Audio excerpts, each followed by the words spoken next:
Does Mr. Hines wish to be heard? He does, yes. Okay.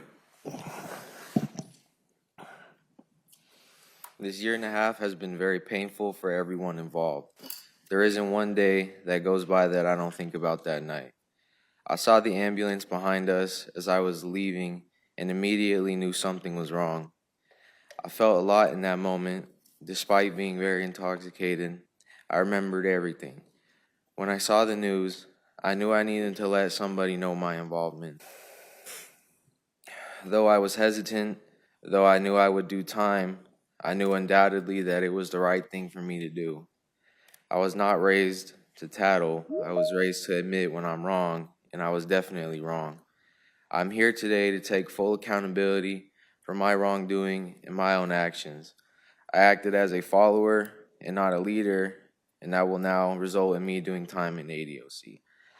I should have learned from many past mistakes, but I was blinded and still am blinded by addiction and stubbornness. I should have asked for help, but the past is the past, and there is no way to change it. All I can do is move forward, better myself, and keep doing positive things. Alcohol was my way to cope for 3 years. The moment I drank that first drink and realized how much happier I felt, I was hooked.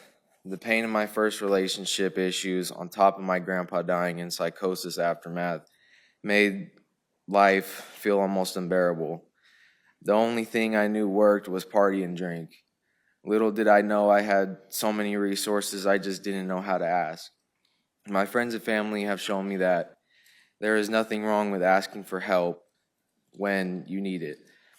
When I get to DOC, I'm going to apply myself, and once I finish my education, I'm going to do hands-on trade programs as well as the available drug and mental health classes, so that once I get out, I can be a safe and productive member of the community and complete probation without issue.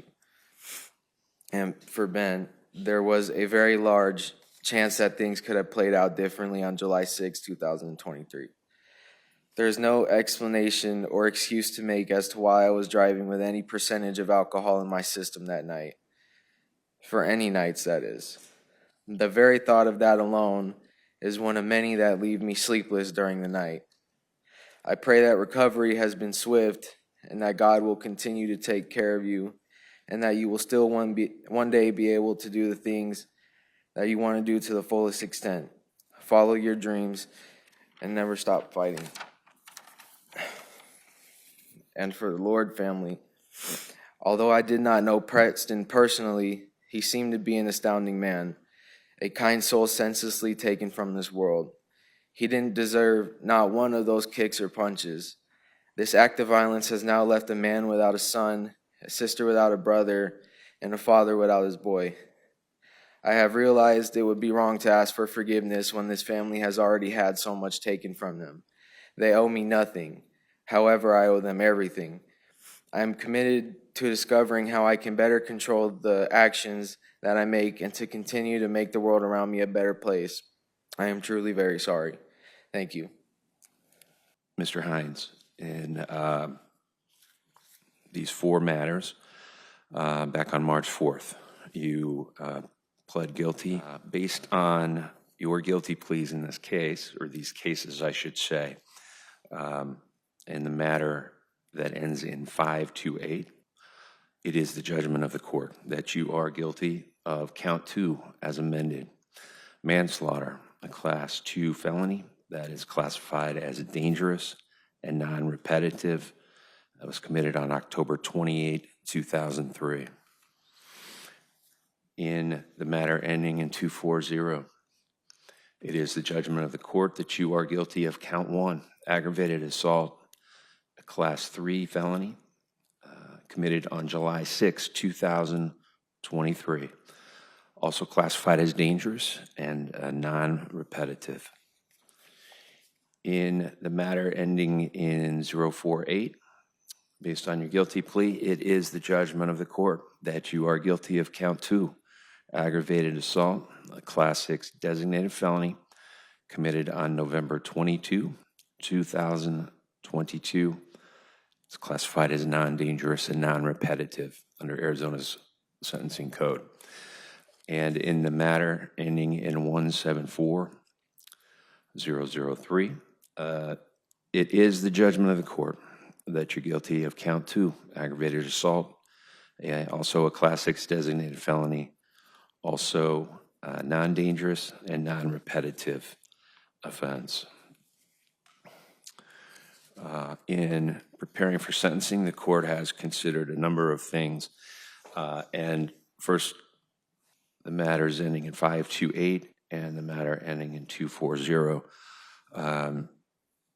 Probation is not available, given that those are dangerous offenses, and certainly they're not. Probation would not be appropriate.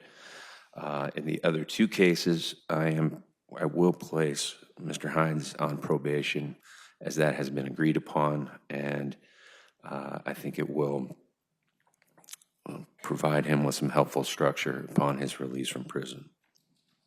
The manslaughter and the aggravated assault cases, in terms of aggravators and mitigators, certainly in the vehicular matter, there was a significant injury to the victim for Mr. Zizik, 4 months memory loss, a traumatic brain injury. Thankfully probably doesn't even begin to cover it. Somewhat miraculously, he's made an excellent recovery so far, and it's my understanding his prognosis is good. Nonetheless, we are all lucky he's alive.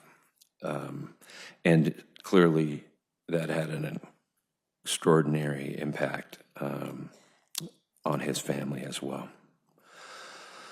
In the manslaughter case, there's been a tremendous impact on Mr. Lord's family. The matter was done with accomplices as well. Substantial impact on the victim's family.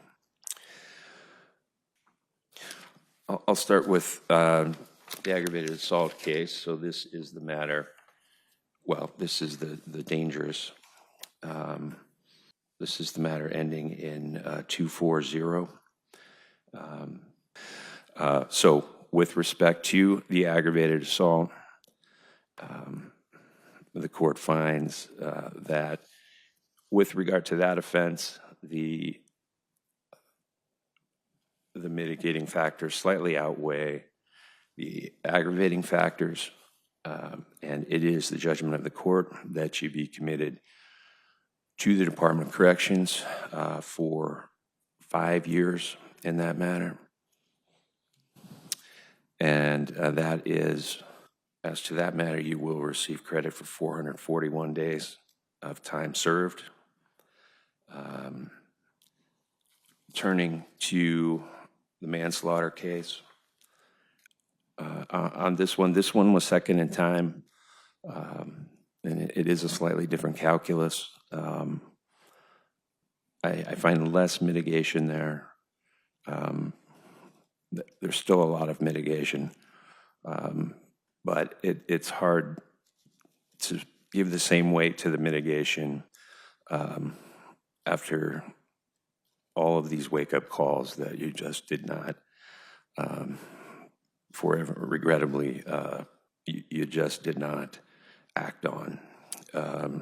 So with regard to the manslaughter, it is, and this is with regard to count 2 as amended in the matter ending in 528, it is the judgment of the court that you be sentenced to a term of 12 years in the Department of Corrections. That is slightly greater than the presumptive term, and that sentence will run consecutively to your sentence in the manslaughter case. All right, now I will turn to the other 2 cases. These are the probation matters. These are the matters that you're going to be on probation Well, after you're released from prison, you'll be on probation. And as I said earlier, that it's important, it's good for you. There'll be plenty of services available for you. And we'll talk about some of that in terms of the terms of your probation.